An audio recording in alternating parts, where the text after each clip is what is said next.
আলাইকুম, কেমন আছেন সবাই? আশা করি সবাই ভালোই আছেন। আজকে আমি চলে এসেছি আমার বাবার বাসায়। তো আমি আলহামদুলিল্লাহ খুব ভালোই আছি। তো বাসায় আসার সময় দেখলাম যে রাস্তায় হাঁস বিক্রি হচ্ছে। আর মাইন্ডে ছিল যে হাঁস পেলে কিন্তু একটা পিকনিক করা যায়। তো নিয়ে চলে আসলাম। আসার পর হাঁস প্রসেস করা শুরু হয়ে গিয়েছে। এখানে প্রসেসিং চলছে। হাঁস প্রসেস করাটা কিন্তু অনেক বেশি টাফ, এবং হাঁস ছেলাটাও সেটা আমার ভাইয়াকে দিয়ে করিয়ে নিচ্ছে, এবং ভাইয়া সেটা খুব সুচারু হাতে করতে পারছে। তো এই তো হয়ে গেল, দুটো হাঁস ছেলা হয়ে যাচ্ছে। এরপর এগুলাকে আমরা পোড়াবো আগুনে।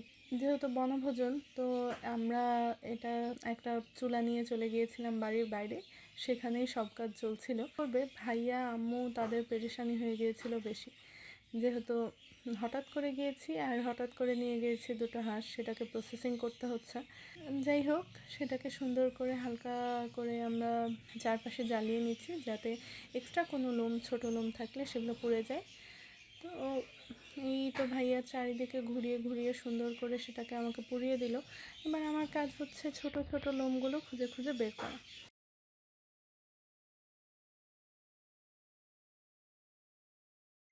কাজ চলছে এপাশে। মা আবার এটাকে সুন্দর করে কেটে দিল। দেখুন, অনেকগুলো মাংস হয়েছে। এবার আমরা কিন্তু এটাকে রান্নাবান্না শুরু করব। এই তো বাচ্চাগুলোকে ডেকেছি। এটা সব পিচ্ছি আমাদের আসলে চাচাতো ভাই এবং ফুফাতো ভাইয়ের ছেলেমেয়েরা সবাই, ফুফাতো বোনের ছেলেমেয়েরা সবাই। তো ওদেরকে বনভোজন, যেহেতু পিকনিকে তো বাচ্চাদের একটু এক্সাইটমেন্ট থাকেই নাকি, তো তাদেরকে বসিয়ে দিয়েছি আদা রসুন। তো ওরাও খুব এক্সাইটমেন্ট নিয়ে সবাই আদা রসুন ছিলে দিচ্ছে। লোকরিগুলো বাইরে নিয়ে যাচ্ছিল, যেহেতু বাইরে আমরা পিকনিকের একটা ভাইব সৃষ্টি করার চেষ্টা করছিলাম।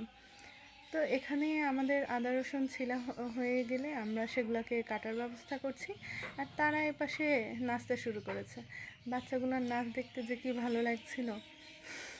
এখানে ছোট পিচ্চিটাও জয়েন করলো আর কি। তো এই তো রান্না স্টার্ট হচ্ছে। এখানে প্রথমেই দিয়ে দেওয়া হয়েছে পেঁয়াজ কুচি এবং রসুন কুচি। পেঁয়াজ রসুন কুচি ভালো মতো ভেজে নেওয়ার পর সেখানে দিয়ে দেওয়া হলো লবণ। তার সাথে দিয়ে দেওয়া হচ্ছে সব শুকনো মশলাগুলো, বাটা। তার সাথে দিয়ে দেওয়া হয়েছে জিরা বাটা, রসুন বাটা এবং গরম মশলা বাটাও অল্প একটু দেওয়া হয়েছিল। তারপরও গরম মশলা গুঁড়াটাও পরে অ্যাড করা হয়েছে। দিয়ে দেওয়া হয়েছে অল্প একটু হলুদ এবং মরিচ গুঁড়া, জিরা গুঁড়া, ধনা গুঁড়া। তো আমার মা পাশ থেকে এসে বলছে, আরে তোরা তো তেজপাতাই দিস নাই। তো আমরা তেজপাতাও দিয়ে দিলাম। এরপর ভালো মতো এটাকে কষানো হলো। মশলা কষানোর পর আমরা দিয়ে দিচ্ছি হাঁস রান্নার প্রসেসটা কিন্তু একটু টাফ, কারণ হাঁস অনেক সময় দেখা যায় যে হাঁস সিদ্ধ হতে চায় না, বা হাঁসের যে গন্ধটা সেটা থেকে যায়। তো এই হাঁসের রান্নাটা যে অসাধারণ হয়েছিল টেস্ট, তা কি বলবো।